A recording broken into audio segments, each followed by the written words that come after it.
Maupay nga adlaw mga kabugtuan ko dida kang Hesukristo.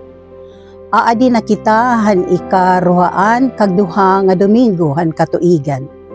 Ako Jesusan Cordanio, Head Coordinator han Servants of the Living Word Community. Para hanya na ha Gospel Power hawaray-waray. Usa ka adlaw nga iparahuway. Kinadto Jesus hin pagkaon habalay hin usa nga tinahod nga Pariseyo. Ngan igin ininaw hiya han mga tawo. Hinkit-an ni Jesus an mga dinapit, nagpipili han gimaupayi nga mga lingkuran. Sanglit igin sumat niya ini nga pananglitan, haira nga tanan. Kung dapiton kamo ngadtuhin kumbete hin pagkasal, ayaw paglingkod didtohan siyahan nga gimauupay nga lingkuran. Bangin may gindapit nga mas dungganan pa kay haimo. Ngan masiring haimo ang nagdapit haiyo nga duha. Asay hiya palingkurahini nga lingkuran. Niyan maaawod ka ngan malingkod ka didto han giubusi nga lingkuran. Lugod kung dapiton ka kadto ngan lingkod hagi ubusi nga lingkuran. Basi kung dumaop ang nagdapit haimo ngan sidnon ka, sangkay, balhin ngadtuhan siyahan nga gimaupay nga lingkuran.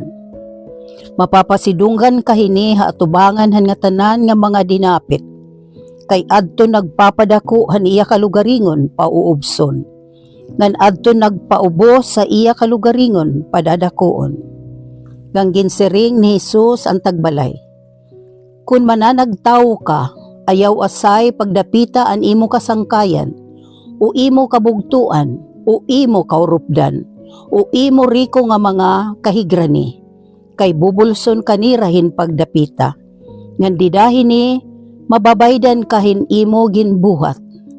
Kundi kung mananagtaw ka, sa ilugod dapita an mga kablas, an mga lulid, an mga piay, ngan an mga butang. Ngan magmamalipayon ka, kay diri manhira makakabalos sa imo. Babaluson ka, ha Diyos, kung mabanhaw na ang mag-upay nga mga tao. Halangit nun nga ginhadian, an kadungganan diri ginbibiling kundi iginhahatag. An mga lingkuran halangit nun nga kumbeti, diri ginpipili kundi iginpipili ha nagdudumara. Ngan ginbubuhat niya ito nga diri nasunod ha mga suruklan, ang kalibutan nga may kalabutan, ha pagkaharangdon.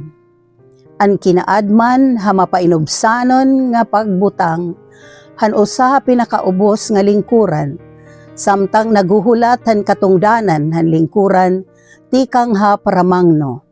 Amo nga waray mas ubos nga lingkuran nga iya maibaba. An mapainubsanon nga tawo, diri na god mapinaubos pa. Habugos nga kasaysayan han Israel, sugad ang ginsiring ni Maria iya kanta nga Magnificat. Gimpapahitaas ang Diyos ang mga mapainubsanon. Tungod kay naglalaom hiraha iya, sugad nga irala siguridad dinhini nga kalibutan. Diin ang pag-agaw han gahom ngan ang pag-aghat ha kalugaringon, amo ang nagmamando nga kahikayan. Kundi ini nga kahikayan, nagtitikawara ngan anhimaya hito usala nga ilusyon. Ang pamiling hindungog hini nga kalibutan, pariyuhin paglinanata hangin. Nagtitikang an usa nga naguol kundi waray sulod.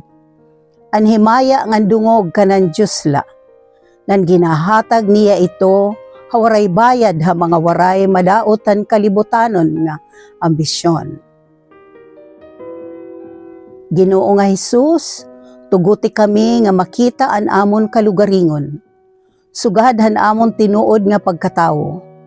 Kay an pagpaubos amo an pagkikita ha kamatuoran. Amen.